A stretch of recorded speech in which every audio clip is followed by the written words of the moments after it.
Muy buenos días.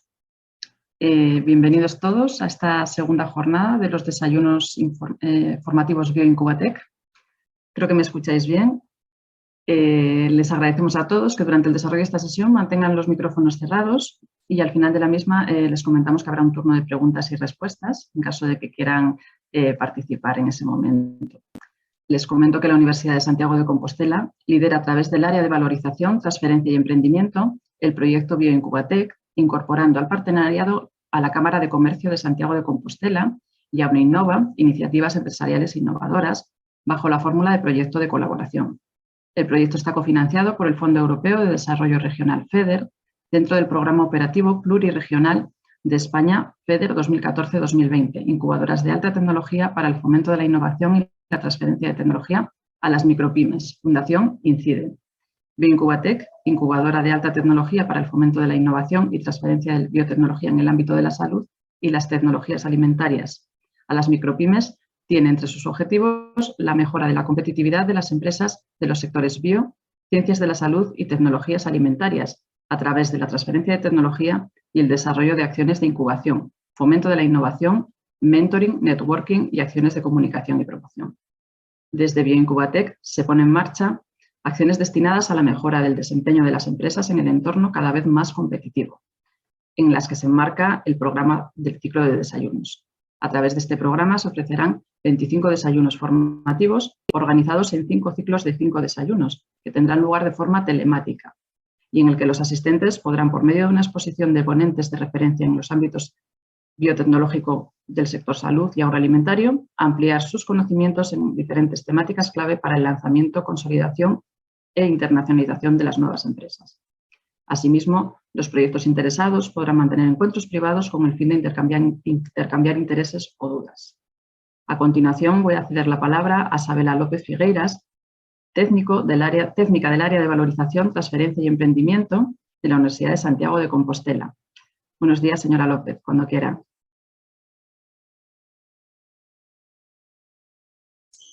Muchas gracias, Beatriz. Agradecer la presencia de Anaís en esta segunda sesión de los desayunos formativos. Sabemos que tienes una agenda muy ajetreada, así que te agradecemos de verdad que nos dediques un ratito. A los presentes, a los que estáis conectados, muchísimas gracias por escucharnos, por estar ahí. Esperamos que sea una charla muy interesante y muy productiva para todos. Gracias. Gracias, Sabela. Como verán, se trata de unos encuentros que pretenden tener un componente muy práctico. El objetivo es que se pueda conocer de una manera cercana el modo en que funcionan algunas de las fuentes de financiación de los sectores biotech y que se genere un entorno en el que el intercambio de experiencias y conocimientos, a modo de debate think tank, permita fomentar ideas e iniciativas que se puedan llegar a concretar en proyectos. En el mes de octubre está teniendo lugar este ciclo formativo de financiación, donde estamos contando con la experiencia de ponentes de referencia en el sector. Y en este contexto es en el que recibimos hoy a Anaís González, Innovation and Solution Architect de General Electric Healthcare, que bajo el título General Electric Healthcare, la financiación de la investigación y el apoyo a las nuevas ideas, comenzará contándonos las principales fuentes de financiación que contempla la entidad en el ámbito bio y en el ámbito de las tecnologías agroalimentarias. Ella tiene más de 12 años de experiencia en roles de gestión estratégica y operativa en el sector de la salud y la biotecnología, con un fuerte enfoque en el desarrollo empresarial, las ventas, el marketing, las relaciones con los clientes, las subvenciones, la innovación el desarrollo de productos, trabajando asimismo con gobiernos nacionales y locales, tanto en España como en Italia y Portugal. Anaís González es miembro, además, de los consejos asesores de varias organizaciones destacadas y mentor en varias empresas emergentes e incubadoras. Experiencia y disposición sustanciales que integran soluciones innovadoras en las operaciones y desarrolla iniciativas estratégicas en los sectores de salud, las ciencias de la vida y la biotecnología. Tiene también una sólida formación con 2 doctorados en Economía y Física y 3 maestrías en Física Avanzada, Salud, Farmacoeconomía y Química. Bienvenida, señora González, y gracias por acompañarnos. Bueno, en primer lugar, muchísimas gracias por la invitación y muchísimas gracias a los asistentes del día de hoy. ¿Podéis avisarme cuando veáis la pantalla, por favor? Ahí está. ¿Sí? La vemos, Anaís. Y lo deberíais ver ya en tamaño completo, ¿vale? Perfecto. Ahora está bueno, perfecto. Vale, un poco el concepto del día de hoy no es solamente hablar de convocatorias a las que son susceptibles empresas o grupos de investigación, también es pensar un poquito más allá en un concepto que a veces nos cuesta, que es cómo ayudamos a nuestro cliente a conseguir los fondos que necesitan para hacer un piloto de nuestra tecnología o incluso poderla comprar e implantar. ¿Vale? Y esto en este momento, por ejemplo, desde GE Healthcare es una de las cosas en las que nos estamos centrando. Como sabéis, estamos en un momento donde hay un poco la sensación de como una lluvia de dinero dentro del sector público, que no es tan así, y es parte de lo que comentaré un poquito más adelante. Pero sí que es cierto que nos encontramos en un momento donde los presupuestos que disponen las autonomías y el gobierno central pues son bastante importantes, es un cambio, hay mucha liquidez y esperamos que todavía aumente más a partir de enero del año que viene. ¿Vale? ¿Qué encontramos en este momento? Encontramos que, bueno, la mayoría de vosotros estaréis súper familiarizados con este tipo de convocatorias. Es un poco un mapa donde tenéis todas las convocatorias habituales que tenemos dentro de los ministerios que implican colaboración público-privada. Y me he centrado mucho en la colaboración público-privada porque si estamos hablando de empresas del sector salud y agroalimentaria, normalmente el sector consumidor más al cual buscamos como objetivo suele ser el sector público, sobre todo en el sector salud. ¿Vale? En el caso de agroalimentaria y de producción de alimentos, el productor puede ser privado si nosotros tenemos un producto que vaya en la mejora de la producción de alimentos, pero debemos recordar que es un ámbito extremadamente subvencionado y que tenemos que asegurarnos que estamos haciendo el máximo provecho de todas las subvenciones, ¿vale? También comentar qué vemos aquí, o sea, los proyectos del ministerio históricamente habían sido muy buenos, los PIT hace muchos años, hace unos 10, 12 años encontrábamos que tenían unas subvenciones francamente buenas. Sin embargo, ya desde antes de la crisis del 2008, las subvenciones habían bajado significativamente y la llegada de los fondos de resiliencia lo que va a hacer es aumentar de nuevo la parte de subvención a fondo perdido que especialmente para startups y pymes, ¿vale? Dentro de todas estas ayudas, como podemos ver, las misiones, por ejemplo, algunos de vosotros, los que trabajéis en el sector más de digitalización, sabéis que, por ejemplo, la primera misión de digitalización salió con agostidad en la última semana de julio, si mal no recuerdo, estuvo abierta 20 días, muy buenas condiciones, ¿vale? Pero en un tiempo muy corto para preparar la propuesta, muchísimo menos daba tiempo de organizar el acuerdo de colaboración que se pedía entre los socios. Entonces, ¿qué quiero decir con esto? Este es un mapa que hay que analizar y hay que pensar muy bien a qué tipo de convocatorias nos vamos a acercar y cómo las vamos a enfrentar cada una de ellas. ¿Vale? Porque los tiempos que vamos a tener para preparar propuestas, para presentar proyectos van a ser siempre muy cortos, ¿vale? Es una de las estrategias que tiene el gobierno central. Hay una razón detrás y es que estos fondos tienen que justificarse al menos el 70% antes de finalizar el año próximo y tienen que ejecutarse antes de finalizar, una buena parte de ellos, antes de finalizar diciembre de 2023, ¿vale? Y eso nos lleva a que, bueno, el gobierno tenga prisa, ¿vale? En movilizar los fondos.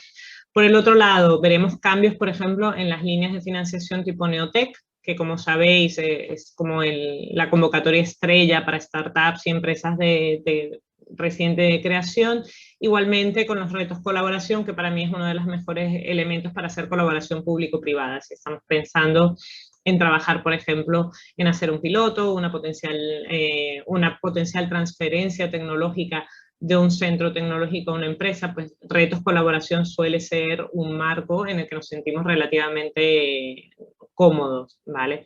Eso no quiere decir que todas aquellas ayudas de desgrave fiscal, las ayudas de contratación de doctores, las ayudas en la reducción de las cuotas de la seguridad social para personal altamente cualificado dejen de estar ahí.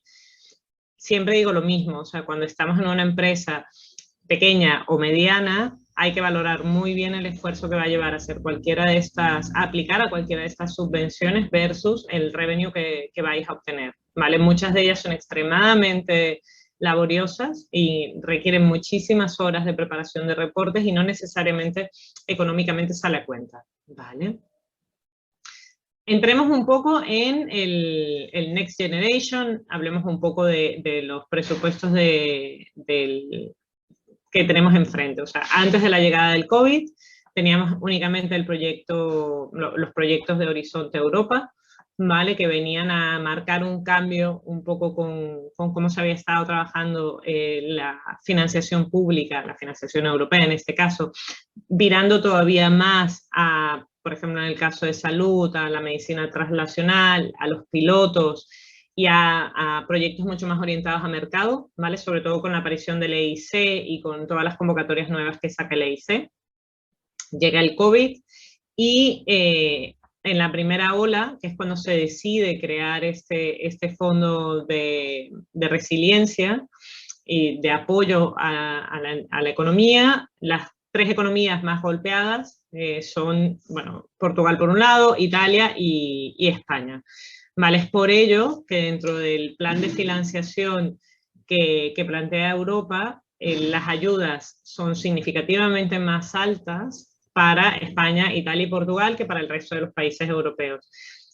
Digo, lo comento porque ahora empieza a haber como mucho ruido de esas diferencias en cuanto a los presupuestos, pero es que esto se decidió y se aprobó durante la primera ola. Entonces tenemos que tomar en cuenta que el resto de los países europeos fueron muy golpeados en las olas siguientes, ¿vale? Es el caso de Alemania, es el caso de Holanda, es el mismo caso de Francia, ¿vale? Entonces, estos son fondos excepcionales, ¿vale? ¿Qué quiere decir que sean excepcionales? Que en principio es una vez en la vida únicamente. Es la primera vez que vemos una ayuda tan grande con tantos cambios a nivel europeo. Es la primera vez, por ejemplo, que nos permiten utilizar fondos FEDER al 100%, todos los remanentes que quedaban del proyecto hasta 2020 se han podido extender y no solo se han extendido, sino que se han podido utilizar al 100%. Esto para comunidades autónomas como puede ser Cataluña, como puede ser Madrid, ha sido muy importante porque están normalmente financiadas al 50%. ¿Vale? Y aparte ha habido una extensión en el uso de los fondos. Y lo siguiente que crea son 2 grandes bolsas de ayudas. Por un lado están los REACT, ¿vale? Que son proyectos de subvención europea, es decir, Europa nos da un porcentaje de dinero que va directamente a subvención, a fondo perdido, por lo tanto actúan un poco como los FEDER, pero después también pone sobre la mesa un paquete de préstamos suaves de estos europeos que van condicionados a una serie de cambios en las políticas internas de cada uno de los países donde se ofrecen. Cabe destacar que en España nosotros hemos dicho que sí a las ayudas a fondo perdido, ¿vale? Sin embargo, lo que es Next Gen, que es ese siguiente bloque de préstamos suaves, ha habido multitud de posiciones, a día de hoy no está claro si haremos uso de ellas o no. Lo cierto es que tampoco hemos dicho que no, ¿vale? Dijimos que no al principio, hemos vuelto, es algo que veremos a final realmente tendremos más información a final del año próximo, ¿vale? Para los que habéis estado siguiendo este tema, sabéis que había muchísimas expectativas antes del verano de cómo se iban a ejecutar. Bueno, como todo en la burocracia ha ido bastante más lento. Las bases regulatorias de cómo se van a ejecutar estos fondos las publicaron ahora en septiembre, ¿vale? Cuando esto se esperaba bastante antes. Muchos de los programas que están vinculados a estos fondos, programas nacionales, como pueden ser renovación de tecnología y cosas por el estilo, todavía no han sido publicados, ¿vale? Lo cual conlleva un importante retraso porque las fechas iniciales eran julio, agosto, ¿vale? Para este tipo de programas. Lo que sí que hemos empezado a ver es mucha actividad a nivel de las comunidades autónomas. El otro gran cambio que hay es, inicialmente había muchísimo interés en el desarrollo de las nuevas tecnologías, inteligencia artificial y digitalización, Ese presupuesto se había asignado inicialmente para vacunas y Europa ha echado para atrás, por lo tanto, seguramente veremos muchísima actividad en ese sector a nivel de comunidad autónoma, sobre todo, ¿vale? Si queréis tener un poco la visión completa de cuáles son los campos de financiación, vemos aquí, los tenéis aquí marcados. Es importante tener la visión completa, sin embargo, muchos de estas líneas de financiación van directamente al gobierno y la posibilidad que tenemos para beneficiarnos de ellas son relativamente pequeñas, ¿vale? Como puede ser el Rural Development, como puede ser el Transition Fund. Aquí, sobre todo, en Transition Fund es posible que veamos ayudas para la parte de eficiencia energética, ¿vale? Entonces, ¿qué nos plantea Europa? Europa nos dice, bueno, tenéis 3 ámbitos donde tenéis que trabajar todos los estados. Uno es la digitalización, la segunda es la transición energética y la tercera son la empleabilidad, la recuperación de la economía y la puesta en marcha de programas de reactivación económica. En el caso de España, le hace un punto extra o le marca un challenge extra, que es el aumento de las capacidades del sistema sanitario, ¿vale? Una de las mayores conclusiones que ha habido del COVID, en el caso de España, es que muchos de los problemas que hemos tenido, en particular con el colapso del sistema sanitario en determinadas regiones, es porque nuestra capacidad de UCI, nuestra capacidad hospitalaria es significativamente menor a la de la mayor parte de Europa. Somos uno de los países que tiene menos camas de UCI y además tenemos una obsolescencia tecnológica extremadamente marcada. No recuerdo si somos el país con más obsolescencia o estamos entre los 3 peores, pero tomad en cuenta que normalmente cualquier equipamiento en Europa suele tener entre 6 y 10 años de vida, ¿vale? Mientras que en España, dentro del sector público, hay algunos que te encuentras, o sea, yo tengo algún equipo de base instalada que puede llegar a tener 24 o 25 años, ¿vale? Está funcionando, o sea, son equipos realmente hechos para durar, pero nos ponen desventajas sobre todo para incorporar nuevas tecnologías dentro del sistema sanitario, ¿vale? Entonces ha habido una marcada recomendación en esa línea, considerando que si hemos logrado superar la curva del COVID, ha sido realmente a base del grandísimo esfuerzo que ha hecho el personal médico y de enfermería, ¿vale? Entonces, con toda esa información, España determina lo que se llaman los ejes estratégicos y las políticas, ¿vale? Entonces, cada una de estas políticas tendrá una serie de componentes y habrá una serie de ejecutores. Aquí tenéis un pequeño resumen, ¿vale? Cuáles son las principales políticas y cuáles son los principales componentes. ¿Qué hay detrás de esto? En cada uno de estos componentes habrá convocatorias que saldrá a nivel de Estado, que saldrán a nivel de comunidad autónoma y que pueden llegar incluso a salir en entidades a nivel local, ¿vale? ¿Qué implica eso? Que necesitamos identificar claramente cuáles son aquellas potenciales componentes que más nos interesan, ya sea para desarrollar nuestra investigación o nuestro piloto o darle fuerza económica a nuestra empresa, ya sea para ayudar a un ente, a un tercero, un potencial cliente, a crear funnel para poder posicionar nuestra solución, ¿vale? Por ejemplo, desde General Electric nosotros solemos usar esta segunda aproximación, ¿vale? Como gran empresa que somos, las condiciones normalmente de este tipo de ayudas pues no nos son favorables por políticas internas, porque bueno, van a préstamos suaves y bueno, no es lo que solemos tenemos como target. Sin embargo, sí que nos interesa trabajar con muchos de nuestros clientes en co-desarrollos, en colaboración, o ayudarles a tener acceso a estos fondos que después se pueden transformar en un momento dado en licitaciones en las cuales podemos participar. Entonces es una estrategia en ese sentido totalmente bicéfala, ¿vale? No sé hasta ahora si tenéis alguna pregunta, porque no veo el chat. Entonces no sé si hay alguna mano levantada o no. Yo no tengo problema de que me vayan interrumpiendo, ¿vale? Vale, Anaís, te comento, estamos pendientes y un poco la idea era que las hiciesen un poco al final, pero en cualquier caso, abriendo como tú abres esa posibilidad, estamos pendientes y te avisamos. Vale. Después de qué hablamos, ¿no? Y cómo funciona esto. Bueno, todas las ayudas que vamos a ver van a tener diferente intensidad de financiación dependiendo del tamaño de la empresa, ¿vale? Y esto lo sabéis, los que habéis presentado cualquier ayuda del CEDETI a estas alturas ya estáis familiarizados con esto. ¿Qué tenéis que tomar en cuenta? La mayoría de vuestras empresas siempre van a ser startups o pymes, ¿vale?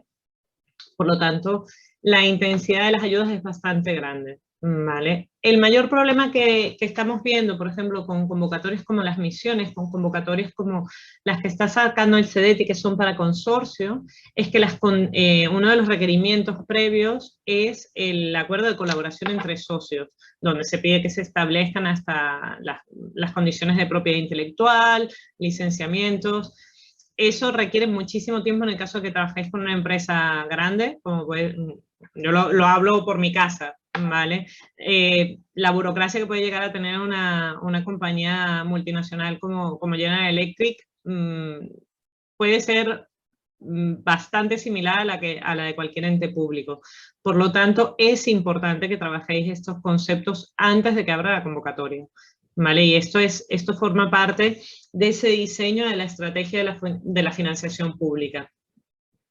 Sin importar cuáles son los fondos a los que vayáis a acceder, mi mayor recomendación es sentaros y decidir cuáles son los ámbitos donde realmente creéis que podéis tener éxito, cuáles son las herramientas que tenéis, cuál es el impacto que va a tener, o sea, vale la pena el esfuerzo. Y yo soy muy transparente en ese sentido, porque normalmente en una empresa pequeña, en una empresa que está empezando, no sobran manos. Tampoco en una grande, esto que quede claro. Pero en una pequeña se vive todavía más fuerte. Entonces, realmente tenéis que valorar muy bien el esfuerzo que vais a pasar haciendo, porque aparte son convocatorias, o sea, la de misiones, si mal no recuerdo, eran unas 60 páginas en total. O sea, que hay que escribir cuáles son las tasas de éxito, cuál es el encaje que tiene realmente el proyecto. Y esto se repite, hablemos del CEDETI, hablemos del Carlos III, hablemos de Europa, hablemos del EIC o del AT Health. En cualquiera de los casos, siempre es importante que tengáis muy claro si el proyecto encaja o no, ¿vale? A veces, aunque el proyecto no encaje del todo, nos interesa presentarlo. Y nos interesa presentarlo porque hacemos lo que yo llamo como un ejercicio en muñeca, ¿no? O sea, es la primera vez que pones el proyecto en concreto, lo pones en papel, te obliga a pensar, te obliga a preparar como un primer borrador que después puedes utilizar de base. Pero tenéis que tener claro para qué lo estáis haciendo, ¿vale? En este caso, ¿cuáles son los ámbitos que vamos a ver de financiación directa hacia startups y empresas? Vamos a ver investigación industrial, desarrollo experimental e investigación fundamental, ¿vale? Investigación industrial, siempre estamos hablando de TRLs entre el 3 y el 4, ¿vale? Cuando es por debajo de 3, ya hablamos de investigación fundamental, las ayudas normalmente ya no van tanto por CEDETI, suelen ir más por el MINECO, suelen ir más por el Carlos III, por ejemplo, ¿vale? Cuando hablamos de desarrollo industrial, sobre todo buscamos innovación industrial, ¿vale? Y uno de los ámbitos que sorprendentemente está siendo mejor puntuado es la manufactura. Entonces, para aquellos que a lo mejor estáis en proceso de hacer una licencia con un tercero para que produzca una de vuestras soluciones, sobre todo cuando hablamos de algo, un proof of concept o un point of care, es un buen momento para mirarlo, ¿vale? Es un excelente momento para realmente identificar cuáles son las potenciales ayudas para que disminuyáis al máximo los costos asociados a hacer una primera tirada de producto, ¿vale? Después igualmente, o sea, no es lo mismo cuando trabajáis con una empresa grande que con una empresa pequeña. Las empresas grandes tenemos mucho menos financiación, pero dependiendo del tipo de proyecto, en algunos momentos nos interesa porque realmente podemos tener músculo para cofinanciar el resto de las actividades por nuestra parte.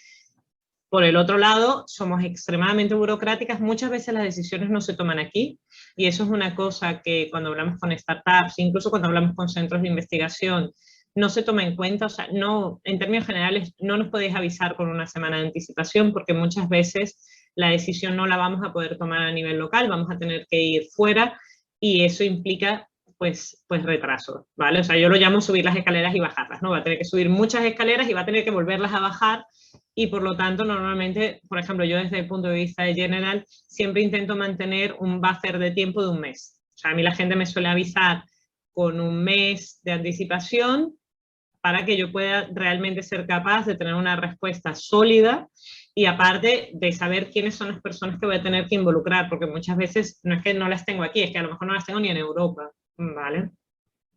Y ese es un segundo consejo. Primero, diseñar la estrategia. Segundo, ¿quiénes son mis potenciales partners y cuáles son las limitaciones que van a tener esos partners? Limitaciones desde el punto de vista de financiación, desde el punto de vista de facilidad de trabajo, ¿vale? Y después os he hecho un pequeño resumen de muchas de las ayudas. Tómate en cuenta que no solo hablamos, o sea, aunque nos estemos centrando mucho en investigación industrial, hay otra serie de ayudas que también nos pueden ser interesantes porque nos liberan capital y podemos dedicar más capital a la investigación, ¿no? Los temas de eficiencia energética, todo lo que tiene que ver con el plan MOVES, autoconsumo, ¿vale? Hay una serie de líneas que no son financiación directa de la investigación, pero que pueden incidir positivamente. Esto nos lleva a un segundo punto.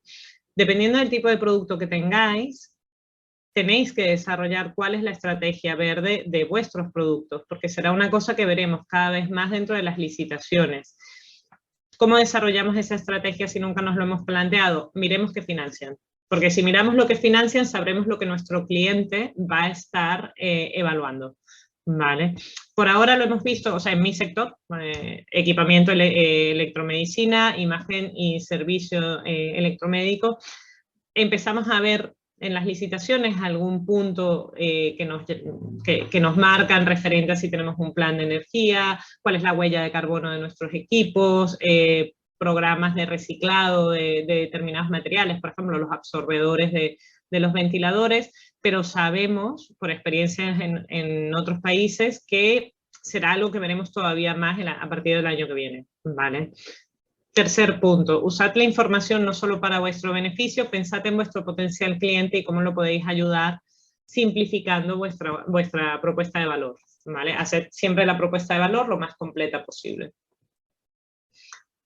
Más ayudas, el otro gran bloque, todo lo que tiene que ver con digitalización, ¿vale? Digitalización tiene varias patas, o sea, tenemos el proyecto grande del 5G, que me imagino que todos sabéis cuál es la empresa que está detrás, aunque no sea oficial. Es un proyecto que se ha arrancado, esperamos que vuelva a arrancar seguramente hacia noviembre, ¿vale? Es un proyecto totalmente transversal y en principio habrá una serie de patas para distintos sectores tecnológicos.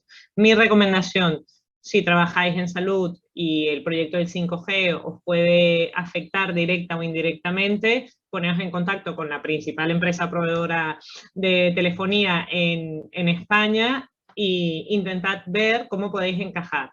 Ellos están trabajando en este momento con proyectos en plan hub, abierto a pymes, abiertos a startup y creo que puede ser un buen punto para empezar, ¿vale? Tienen uno que personalmente sé que tienen un ámbito específico para salud, ¿vale? A la parte agroalimentaria no lo tengo confirmado. Después, todo lo que tenga que ver con la economía del dato. Y aquí es donde entramos en un poco proyectos que son extremadamente más complicados de defender, pero donde, por ejemplo, desde el punto de salud se habla de todo lo que tiene que ver con data lakes de información, ¿vale? De información clínica, que estén correctamente anonimizados, que permitan hacer machine learning después para trabajar con algoritmos de inteligencia artificial que apoyen a la decisión clínica. En el sector agroindustrial tengo entendido que es parecido al concepto, es un concepto muy de crear bases de datos nacionales que se puedan acceder, ¿vale? Pero, ¿cuál es la mejor manera de entender estas convocatorias? Tenéis dos puertas de entrada. Vuestra comunidad autónoma, que en el caso de Galicia, como sabéis, es una de las más activas dentro del mundo de la digitalización y que tenéis verdaderos expertos en las agencias de calidad, y por lo menos en la de Sergas. Y la segunda es ministerio directamente, ¿vale? Y sé que puede a veces dar reparo tocar la puerta del ministerio, pero vale la pena. Vale la pena, hacen jornadas de formación, hacen entrevistas, yo siempre digo, no pierdes nada, vas a perder 30 minutos de tu vida a lo sumo y no sabes la cantidad de información que puedes llegar a sacar, ¿vale? Entonces, cuarta recomendación, miremos quiénes son nuestros interlocutores y los stakeholders regionales y nacionales, ¿vale? Después, de lo que ha salido mucha menos información, así ya para... Y que deberíamos estar por ver la publicación es la Oficina Nacional de la Emprendeduría, ¿vale? Que está publicado en alguno de los BOE europeos y se han dado pinceladas de cómo funcionará, pero tiene un presupuesto asignado en principio, pero hasta donde yo sé no se ha publicado ni las bases reguladoras ni quién va a estar detrás de esto. Bueno, me imagino que cuando terminen de negociar los presupuestos del Estado, pues lo terminaremos de ver, ¿vale? Después, convocatorias nacionales de CDTI, bueno, muchas de estas ya las conocéis, o sea, tenemos los NOTEC de este año, las misiones de ciencia e innovación, el programa tecnológico del PETAS, ¿vale? Apoyos a los centros tecnológicos directamente. Es importante que las tengáis en vuestro radar, porque muchas veces estas ayudas permiten la participación de empresas o de startups, o pueden ser la semilla para una startup, ¿vale? Cuando tenemos un proyecto de crear una startup, de crear una empresa, puede ser un buen punto de inicio, ¿vale? Y finalmente, bueno, todo lo que tiene que ver con proyectos con los que seguramente desde el punto de vista universitario estaréis mucho más relacionados y donde esperamos un aumento de presupuesto. Y yo aquí soy bastante conservadora con el concepto de aumento de presupuesto porque, o sea, como decía Beatriz, yo llevo muchos años. Entonces yo he vivido las vacas gordas, he vivido el plan E y he vivido la postcrisis, ¿no? Entonces siempre soy muy cuidadosa con las expectativas que pueden generar estos programas. Y una de las que me parece más importante y quizás es mi quinta recomendación del día de hoy es el modelo de apoyo es un modelo de desierto, por así decirlo. Entonces estamos viviendo la lluvia en el desierto. No lo perdamos de vista, porque estas ayudas van a tener un tiempo finito. Lo digo sobre todo, por ejemplo, de cara a contratar personal, ¿vale? O entrar en gastos recurrentes muy altos. Estas ayudas van a tener una duración finita, termina en 2023, las que más se van a extender es hasta 2026. A partir de ahí volveremos al estado natural de nuestra economía con los presupuestos del Estado habituales que tenemos. Por lo tanto, no asumamos que esto va a ser la nueva normalidad, porque no va a ser así. ¿Qué quiero decir con eso? Aprovechar las oportunidades. Y también aseguraros de no tomar riesgos innecesarios que cuando se acaben las subvenciones pongan en riesgo vuestros desarrollos, ¿vale? Sé que a lo mejor no es lo que la gente quiere escuchar porque es así un poco brusco, pero realmente es eso, tengamos muy en cuenta que estas son ayudas que son finitas en el tiempo, o sea, que son realmente un boost de dinero para que los estados reactiven la economía. Una vez que terminen, volveremos al estado habitual, con algo de suerte un poco mejor que antes, pero no estoy muy segura. Y finalmente, otro tipo de ayudas, ¿no? Por ejemplo, aquellos que trabajáis en proyectos de turismo, aquellos que trabajáis en proyectos de nuevos desarrollos de fintech, por ejemplo, proyectos en los municipios. Y aquí, por ejemplo, salud pública. Salud pública suele estar del lado de la municipalidad, más que de la región, ¿vale? Suele haber muchas campañas de salud pública que las lleva el propio municipio. Os preguntaría, ¿cuántos de vuestros proyectos tienen el apoyo de todos los stakeholders, incluyendo los políticos, los de municipio, ciudad, alcaldía, el pueblo, la aldea o lo que corresponda?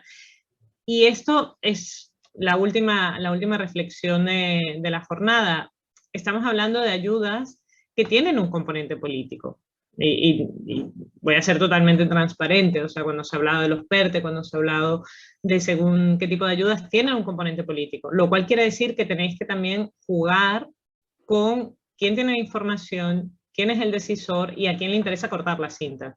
Y esto puede sonar muy duro, pero es lo más es honesto, ¿vale? Todos lo sabemos. Entonces, finalmente, los famosos PERTE, ¿vale?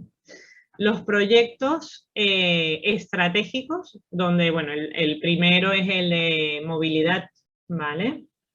el de movilidad, el vehículo eléctrico, donde vemos que el objetivo que tiene el gobierno central es de alguna manera posicionar a España como un productor de baterías especiales para coches eléctricos, ¿vale? Fundamentalmente es el objetivo, y reactivar y de alguna manera mantener la industria automotriz que tenemos en España. El segundo se suponía que era el de agroalimentaria, del cual teníamos poca información. Pareciera que ahora el segundo va a ser el de salud de vanguardia, muy orientado al ensayo clínico, muy orientado a farma, ¿vale? Y esto es una cosa que también hasta donde nosotros sabemos, la influencia que ha tenido Farmaindustria ha sido muy alta. No es el caso de Medtech, o sea, no es el caso ni de CENI ni de ninguno de nosotros. Sí que cómo podéis beneficiaros, os beneficiaréis a través de toda la financiación que va a haber para el ensayo clínico y para la creación de las plataformas de ensayo clínico y validación tecnológica dentro de los hospitales públicos, ¿vale? Sin embargo, no son los únicos PERTE que tenemos en mente. Y, por ejemplo, hay uno también en el sector aeronáutico, del cual, si del de agroalimentaria ha habido poca información, el de aeronáutica ya es casi secreto sumarial. ¿Qué quiere decir? Quiere decir que debemos estar en el PERTE. Lo cierto es que los PERTE están diseñados realmente para ser modelos de colaboración público-privada a muy grande escala. Lo que tenéis es que estar pendientes de las convocatorias que van a salir a partir de los PERTE. O sea, esto no es una subvención directa, hay un modelo en plan, algo parecido a un hub, ¿vale? Entonces, más que participar en el PERTE propiamente, lo que sí que os recomendaría es que estuvierais pendientes de los potenciales efectos colaterales de los PERTE. Esto es un poco la visión de lo que tendremos en los próximos 3 años desde el punto de vista de financiación. La intención hoy era centrarme en la financiación nacional, porque es de los pocos momentos históricos donde la financiación nacional seguramente será mucho más abundante que la europea, ¿vale? Y rescatando esos 5 mensajes, lo que os decía inicialmente, ¿no? Hacer un muy buen plan de a qué fondos, cuándo y dónde vais a solicitar la financiación, hacer un plan de financiación competitiva. Mirad quiénes son vuestros potenciales socios, grandes, medianos, y cuáles son las barreras que tienen, ¿vale? Cuando trabajamos con gran empresa, cuando trabajamos con una pyme, cuando trabajamos con un público. Mirad también aquellas convocatorias que, aunque no seáis vosotros el beneficiario, le pueden interesar a vuestro potencial cliente. También mirad aquellas que, aunque no financien investigación, nos permitan liberar fondos, ¿vale? Y siempre, siempre, siempre estar pendiente de cuáles son las nuevas oportunidades que van a salir, tomando en cuenta que esto es una acción en tiempo finito. No va a haber una extensión, o sea, estamos hablando de máximo 2023-2026, ¿vale? No podemos contar con esta financiación de forma permanente, ¿vale? Y bueno, con esto, si hay cualquier pregunta, voy a... Muchas gracias, Anaís, muchas gracias. Sí, muy interesante el repaso. Yo creo que además está muy esquemático, muy bien planteado. Te lo agradecemos mucho porque yo creo que nos llevamos una idea bastante clara de qué podemos esperar así en el corto y medio plazo. Así que muchas gracias. No sé si alguna de las personas que hay ahora mismo presentes quiere hacer alguna pregunta, si es así es el momento, más allá de las reuniones posteriores que tenemos agendadas.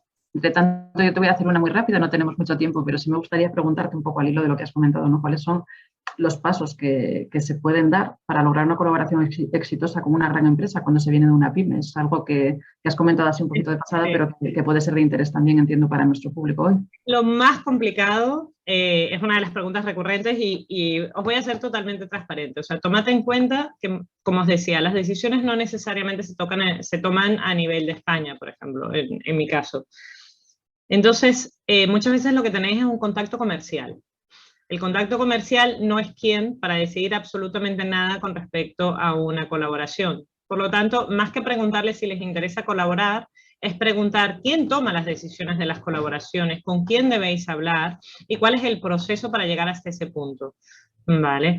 Mirad cuáles de ellas, o sea, normalmente lo más fácil es mirar dónde están los headquarters, pero no necesariamente. Vale, yo, por ejemplo, General tiene los headquarters en Milwaukee, pero mucho del desarrollo de I+D de determinadas tecnologías se hace aquí en Europa, ¿vale?